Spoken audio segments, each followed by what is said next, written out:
Welcome back to Peaceful Soul, a space where we heal the hidden wounds of the soul together. Today, I invite you to join me as we explore a powerful topic. A journey that may completely change the way you see yourself and your life. Have you ever wondered why, in a modern society full of convenience, so many people still feel empty and alone even in crowded cities like New York or Los Angeles? There are those who confess they feel suffocated by loneliness despite technology and global connectivity. Rates of anxiety, depression, and insomnia have reached unprecedented levels. I once met Michael, a young executive in San Francisco. He had a high-paying job, a beautiful home, a luxury car, yet he broke down in tears the moment he sat in my office. Michael told me that every morning felt like a battle. He had everything, except peace of mind. The same was true for Amanda in Chicago.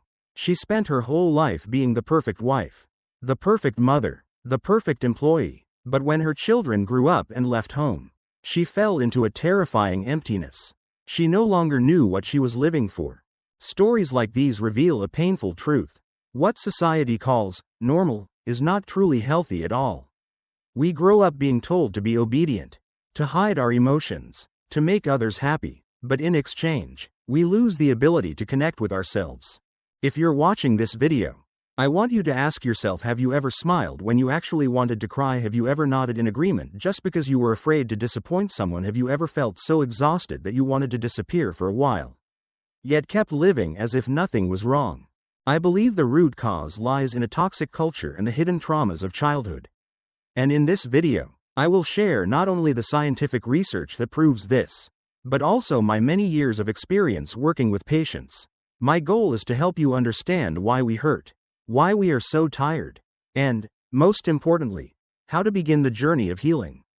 Stay with me until the end, because I believe you will come to see yourself and your loved ones with gentler eyes and greater strength. First, let us explore childhood trauma and its long-lasting impact. When we think of psychological trauma, many people picture major events, violence, loss, accidents, but in my clinical experience, the deepest wounds often come from very small moments repeated again and again. It is the child who cries and is silenced with, "Stop it. There's nothing to cry about." It is the child who tries to tell a story but is cut off with, "Be quiet. Let the adults talk." It is the cold glance they receive whenever they show weakness. These fragments that seem harmless gradually teach a dangerous lesson. Your feelings don't matter. And to be loved, you must hide your true self.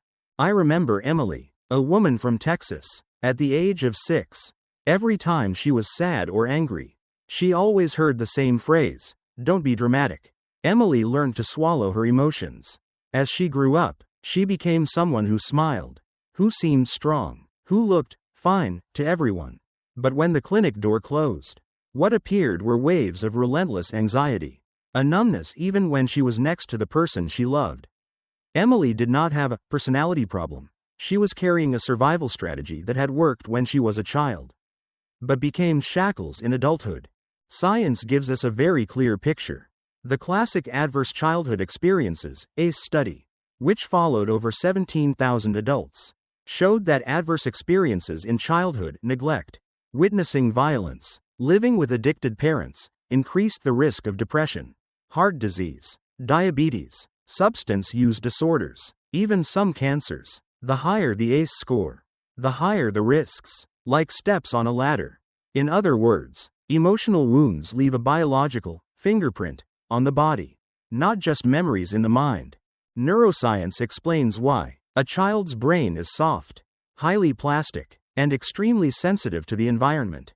When stress is prolonged, the hypothalamic pituitary adrenal axis stays overactivated. Cortisol remains high. This not only disrupts sleep, immunity, and metabolism, it also reshapes the brain. The hippocampus, the center of memory and emotional regulation, can shrink, while the amygdala, the emotional alarm bell, becomes overreactive. The brain quickly learns one lesson: the world is unsafe. Emotions are dangerous. It is better to shut them down. But trauma does not just leave biological marks, it writes invisible scripts for life. A boy who was neglected grows into a man terrified of abandonment, clinging in relationships, accepting any condition just to avoid being alone. A girl who was constantly criticized grows into a woman who never feels good enough, working herself to exhaustion to patch up her wounded self-worth. So many personality traits we claim as our own: perfectionism, control, always having to be right, always pleasing others, are in fact armor we stitched together in childhood. Robert from California is a clear example. His childhood was filled with constant parental fights. Little Robert swore to become the perfect man so that his own family would never suffer again. He excelled in school, became successful at work, provided materially, and kept silent about his own pain. Ironically, it was this pressure to be perfect that cracked his marriage. Robert did not know how to share his fears, only how to buy more expensive things to fill the emptiness. In therapy, the turning point came when he dared to admit, "I'm afraid of losing the one I love. And I don't know what to do except to work harder." From that moment, the armor began to loosen. It is important to understand that childhood trauma does not always come from big tragedies. Often, it comes from consistent absence, the absence of presence, the absence of empathy, the absence of a safe place where a child can be sad, can be angry, can say, "I'm not okay." A quiet house that is cold can leave wounds just as deep as a noisy, violent one. When love comes with conditions, a child learns those conditions as a formula for living. The good news is the brain is not frozen in childhood. Thanks to neuroplasticity, old pathways can be replaced with new ones. Mindfulness practice enhances interoception and reduces amygdala hyperreactivity. Evidence-based talk therapy creates a safe space where stuck emotions can be named and released. Emotionally safe relationships, where we are seen, heard, and not judged, act like the raw materials for rebuilding healthy neural connections. Biology responds to consistent kindness. Oxytocin levels rise. Heart rate variability improves. Inflammation decreases. If you are watching and wondering where to begin, try a very small but foundational practice. Choose a recent moment when you overreacted: anger, despair, withdrawal, and ask yourself, how familiar is this reaction? What childhood feeling does it resemble? Do not rush to judge right or wrong. Just recognize the fingerprint of the past touching the present. Awareness is not for blaming, but for reclaiming choice. From the moment you see the script, you can begin to write the next line differently. And if you have ever thought, "I'm broken," let me remind you of a professional truth I have witnessed countless times. No one is a life sentence of the past. The wounds are real, the scars are real, but the human body and mind carry an astonishing intelligence of recovery. With safety, with connection, with consistent practice, the nervous system can relearn something new. I can live in this world without having to shut down my true self. Finally, be gentle with yourself. The habit of self-criticism is also old armor. It once helped you strive to be accepted, but now it is time to replace it with another way of relating: clear but kind, honest but not cruel. This is not just a pretty slogan, it is the only condition under which the brain feels safe enough to truly relearn peace. Now, let us take a look at the society around us. If you walk into any supermarket in the United States, you will see shelves filled with processed foods loaded with sugar, salt, and preservatives. People line up for coffee with 3 or 4 spoonfuls of sugar without a second thought. Children are bombarded hundreds of times a day with colorful advertisements for candy and soda. And when a child becomes obese, society labels them as lazy, instead of questioning the system that created such an environment. That is just one simple example. What we call normal today is, in fact, a culture full of toxins. But it is so widely accepted that we no longer notice. Normal is waking up and immediately reaching for your phone, drowning in endless information, comparing yourself to the seemingly perfect lives of others on social media. Normal is working 12 hours a day, forcing yourself with multiple cups of coffee, then coming home at night to alcohol or sleeping pills just to shut down your body. Normal is children sitting in front of screens for hours, while parents are glued to their own devices. The problem is that the human brain was never designed to handle this way of living. Research from the Centers for Disease Control and Prevention, CDC, shows that more than 40% of adults reported struggling with mental health issues or substance abuse after the pandemic. This is not just ordinary stress, this is a system pushing people into collective exhaustion. I think of David, a businessman in New York. His life was packed with non-stop schedules, constant phone calls, and overflowing emails. Whenever someone asked how he was, his answer was always, "I'm fine." But one day, in the middle of a meeting, David collapsed from a racing heartbeat. Doctors later confirmed that he had no congenital heart condition. The problem was chronic stress. His body had been carrying the weight of a lifestyle that society calls normal for far too long. From a biological perspective, chronic stress keeps the sympathetic nervous system constantly activated, holding the body in a fight or flight state. The consequences include high blood pressure, insulin resistance, sleep disruption, and reduced immunity. If this reaction lasted just a few minutes to escape danger, it would be a brilliant survival mechanism. But when it persists for years, it becomes a trap, and ironically, that trap has been glorified as the normal standard of modern living. A Harvard study found that people who spend too much time working and too little time nurturing social connections have an increased risk of early death equivalent to heavy smoking. This means that prioritizing work over relationships not only robs us of joy, it literally shortens life. And yet, we continue to praise those who never stop working. We still treat being busy as a badge of success. We have normalized exhaustion and turned it into an ideal. That is why I call this a toxic culture. It convinces people to destroy themselves while believing they're doing the right thing. I once asked a patient why he was doing all of this. He sat in silence for a long time before answering, "To prove that I'm worthy." That response sent chills down my spine because it reflects the deep fear that so many people carry, the fear that if they are not good enough, not busy enough, not successful enough, then they are not worthy of love. This is the tragedy of what we call normal today. A normal where children learn to compete instead of connect. Adults learn to pretend they are fine instead of asking for help. And everyone wears a mask to fit in. If you find yourself exhausted, anxious, or lonely, please remember, it does not mean something is wrong with you. The real problem is the environment we are all living in, which has been designed in ways that are far from healthy. The good news is that when we face the truth, that this normal is actually false, we have the chance to build a new standard, a life that values health over productivity, connection over achievement, and authenticity over social masks.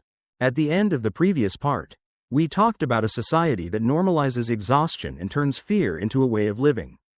But the truth is, we are not only shaped by the outside environment. Inside every one of us are layers of defense that were built very early on. And these mechanisms silently shape how we face the world today. Think about Mark, a successful man in Los Angeles. As a child, every mistake he made was punished. That little boy learned he had to always be right, because even the smallest slip meant being yelled at. As an adult, Mark became a confident and skilled manager. But in his marriage, his wife felt like she was living with a wall. She had never once seen him admit he was wrong, never seen him allow himself to be vulnerable. For Mark, admitting a mistake still meant rejection, a fear carved deep into him since childhood.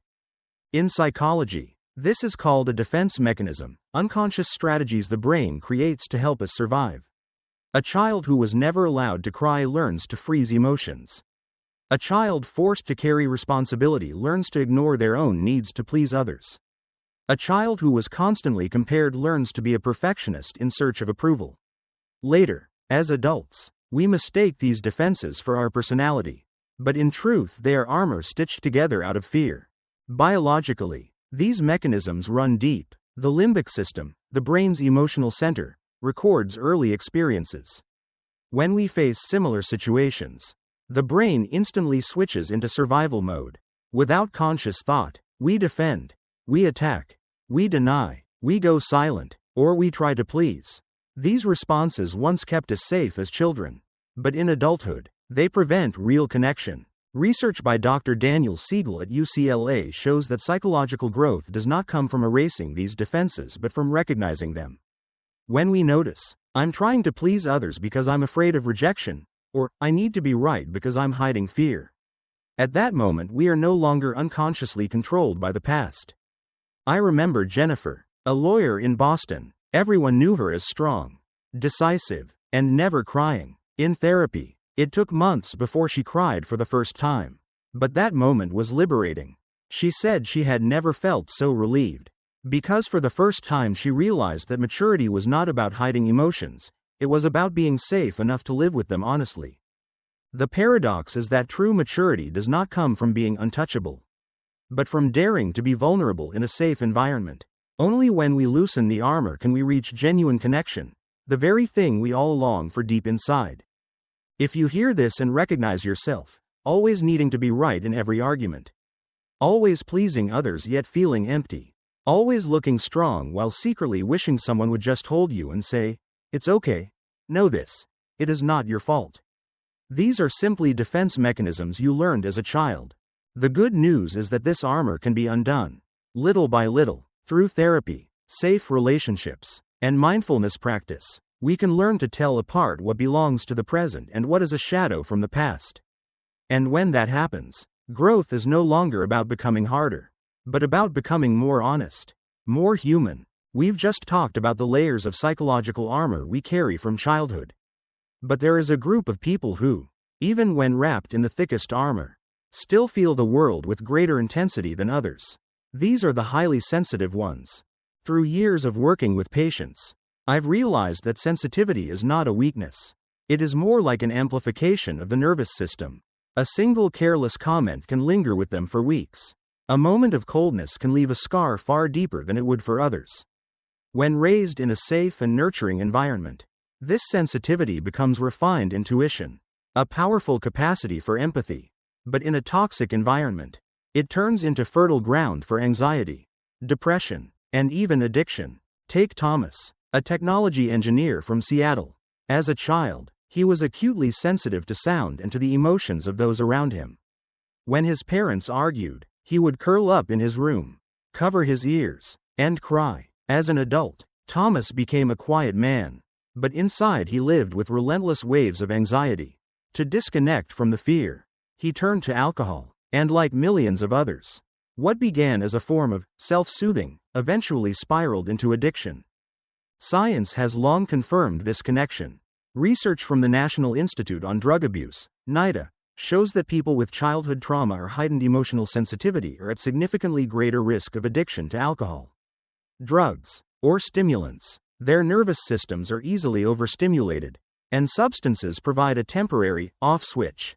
The problem is that switch always demands a higher dose, trapping them in a vicious cycle. But addiction is not only a biological story, it is also about loneliness. Researcher Johann Hari once said, "The opposite of addiction is not sobriety, it's connection." When people lack a sense of belonging, when they have no place to share their pain, the brain searches for substitutes, sometimes drugs, sometimes alcohol, but also phones, social media, or even overwork. Anything that fills the emptiness can easily become a form of addiction. Look around and you'll see, never before have we had so many tools to connect. Yet never before has loneliness been so widespread. A nationwide survey in the US in 2023 revealed that over 50% of adults reported feeling lonely on a regular basis. And loneliness is not just a sad emotion, it is a real medical risk factor. A study from Brigham Young University found that chronic loneliness increases the risk of early death as much as smoking 15 cigarettes a day. Now let's return to Thomas. When he first entered therapy, he thought he needed stronger willpower to quit drinking. But what truly helped him change was not sheer force. It was connection. A small group of friends where he could be honest. Therapy sessions where he could cry without judgment. Once he regained a sense of belonging, his need to escape through alcohol naturally faded. So if you're listening and recognize yourself, if you find comfort in a habit just to numb feelings, whether it's your phone, food, or substances, know this: it does not mean you are weak. It simply means your nervous system is searching for survival. And the way out is not more discipline, not more force, but more safe connection. Sensitivity is not a curse. It can be your greatest gift if you learn to place it in the right environment. And the paradox is that sometimes what we need is not to become stronger, but to allow others to see us in our vulnerability. When we recognize that trauma, defense mechanisms, and even addiction often share the same roots, loneliness and the absence of safety, the most important question becomes this: How do we begin to heal and rebuild safe connections? First, healing is not about erasing the past but about learning how to live in the present without being controlled by it. And that begins with awareness. The moment we realize we are trying to control others because we fear abandonment, or the moment we notice we reach for our phone every time emptiness appears, we have already taken the first step. The light of awareness has entered the darkness of old habits. Second, healing requires building safe relationships. Safety here does not mean perfection. It means being able to be honest without being judged, to be vulnerable without being rejected. The Harvard Study of Adult Development, a research project that has lasted more than 80 years, shows that the strongest predictor of happiness and health in later life is not money, fame, or even genetics, but the quality of our relationships. People who nurture warm social connections are less likely to suffer from depression, have stronger immune systems, and live longer. Another key step is practicing mindfulness and presence. By spending time listening to the body, observing thoughts without judgment, the brain gradually learns to regulate itself instead of overreacting. Brain imaging studies show that regular meditation thickens the prefrontal cortex, the area responsible for emotional regulation and decision-making. In other words, we can literally train our brains to feel calmer and safer. I remember working with Sarah, a nurse in Chicago. The constant stress of emergency shifts often left her completely exhausted. She admitted that after work, she would rely on fast food and alcohol to numb her feelings. When we began therapy, the focus wasn't on banning alcohol or junk food, but on creating a safe support network. She joined a small peer group of fellow nurses where honesty was welcomed, not judged. At the same time, she started a simple 5-minute breathing meditation each day. Within months, something remarkable happened. She relied less on alcohol, and more importantly, she no longer felt so alone. Healing also means daring to be vulnerable. When you allow a loved one or a trusted friend to witness your weakness, it is not a failure, it is an act of trust. And often, it is in that very moment of vulnerability that true connection is born.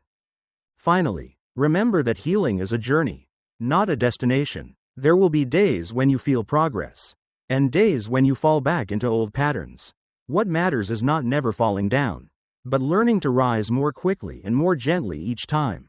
So if you're listening right now, I invite you to imagine this. What if you had a friend you could call anytime?